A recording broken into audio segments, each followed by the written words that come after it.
Le bien-être renvoie à une harmonie entre ce que ressent l'individu au fond de lui et entre les relations avec les autres. Il est certain que dans les politiques RH, la notion de bien-être au sein de l'entreprise revêt une importance cruciale, étant donné qu'elle permet d'avoir des collaborateurs plus épanouis et donc plus créatifs, plus engagés et plus performants. À l'IDEC, la finalité de l'enjeu capital humain, c'est de développer et de valoriser les collaborateurs à travers le renforcement du leadership, l'anticipation des compétences et l'intelligence collective.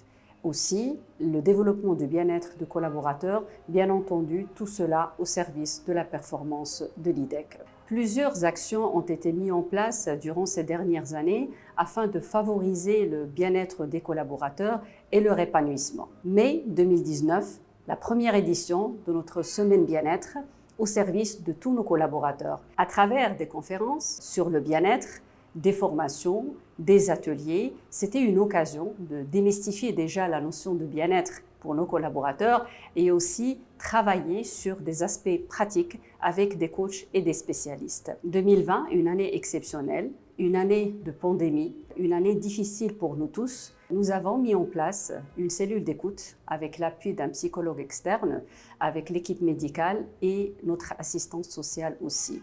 Il était nécessaire d'accompagner tous nos collaborateurs et collaboratrices sur les aspects de leur santé morale et aussi psychologique. Cette année, deuxième édition de Semaine Bien-être autour de la santé et le bien-être au travail.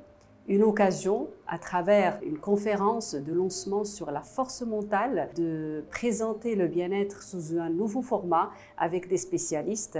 Aussi, nous avons prévu des entraînements pendant toute la semaine pour les collaborateurs afin de travailler sur leur force mentale et trouver la relation avec le bien-être de chaque individu.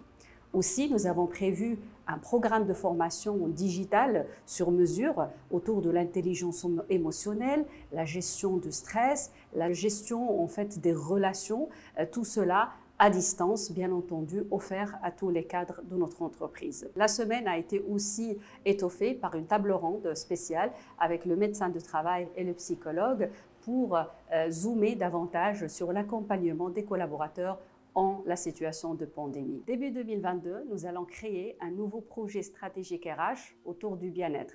Ça sera l'occasion de présenter de nouvelles actions, nouvelles activités et événements au service de nous tous.